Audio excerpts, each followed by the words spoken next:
रामचंद्र गुहा का मानना है कि भारतीय क्रिकेट के पहले महान और सुपरस्टार खिलाड़ी सी के नायडू नहीं बल्कि पलवंकर चमार थे, लेकिन क्रिकेट के इतिहासकारों ने उनकी अनदेखी कर दी।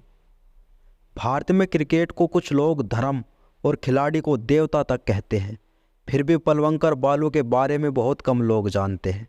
भारतीय क्रिकेट के पहले सुपरस्टार क्रिकेटर बालू को आखिर क्यों भुला दिया गया, इसके लिए क्रिकेट की राजनीति और समाजशास्त्र को समझना होगा और उसके पीछे जातिवादी चरित्र को भी जानना होगा।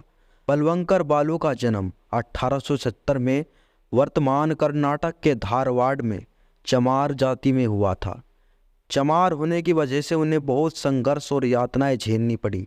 रामचंद्र गुहा ने अपनी किताब ए कॉर्नर ऑफ फॉरेन फील्ड में पलवंकर बालू की जिंदगी के बारे में विस्तार से लिखा है। उस समय भारतीय क्रिकेट में धर्म और जाति आधारित टीमें होती थी। पारसी, हिंदू, मुस्लिम और ब्रिटिश क्लब के बीच मैच होते थे। शुरू में पलवंकर मजदूर के तौर पर पारसी क्लब के लिए क्रिकेट पिच तैयार करते थे। 1892 में वो पुणे चले गए, जहां यूरोपियन क्रिकेट क्लब के लिए प्रैक्टिस नेट लगाने से लेकर पिच साफ करने का काम करने लगे। इसी दौरान यूरोपियन बल्लेबाज मिस्टर ट्रोस और ग्रेग ने पलवंकर को नेट में गेंदबाजी करने के लिए प्रेरित किया। पलवंकर नेट में ग्रेग को बाएं हाथ से स्पिन बॉलिंग डालते। यहीं से जन्म हुआ एक महान स्पिनर का। पलवंकर को चमार होने की वजह से बैटिंग नहीं मिलती थी। उस समय क्रिकेट में मजदूरों को सिर्फ बॉलिंग मिलती थी और अभी जातीय वर्ग बैटिंग करता था। लगान फिल्म के कचरा और पलवंकर में बहुत समानता है। चमार जाति होने की वजह से बाकी हिंदू उसके साथ नहीं खेलना चाहते, लेकिन कचरे को टीम में रखना उनकी मजबूरी है। कचरे की फिर की स्पिन बॉलिंग की बदौलत ही वो लोग अंग्रेजों को हराने में सक्षम हो पाते हैं।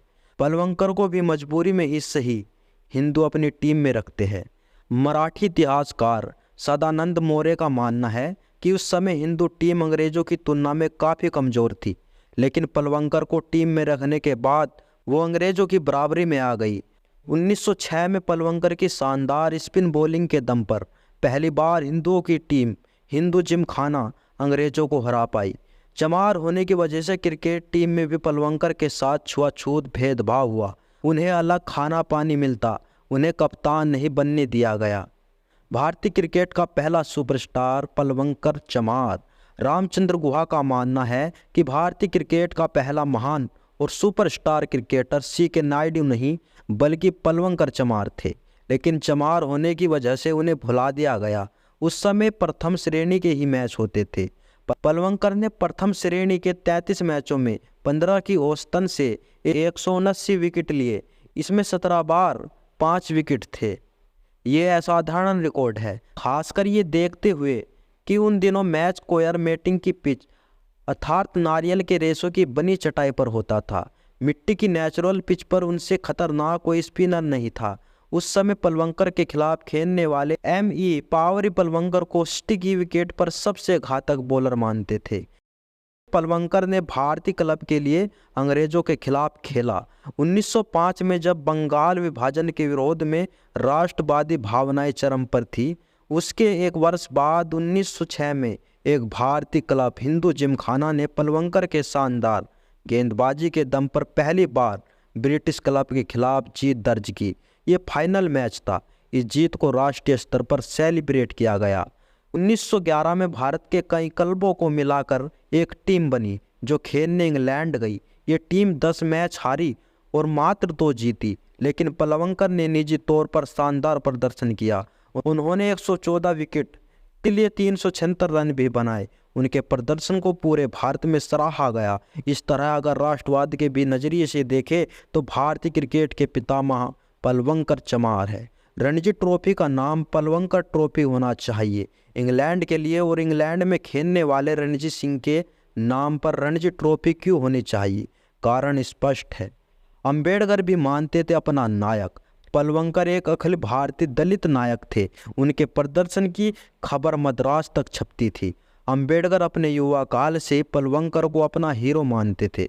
उन्होंने बालू को सम्मानित करने के लिए मुंबई में एक कार्यक्रम भी आयोजित किया।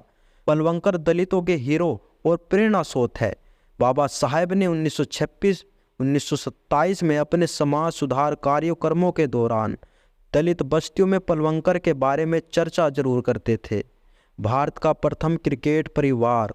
पलवंकर बालू 4 भाई थे और चारों ने क्रिकेट खेला। पलवंकर विट्ठल, गणपत और शिवराम। विट्ठल बहुत शानदार बल्लेबाज थे। 1911 के इंग्लैंड दौरे पर उन्होंने शतक भी लगाया।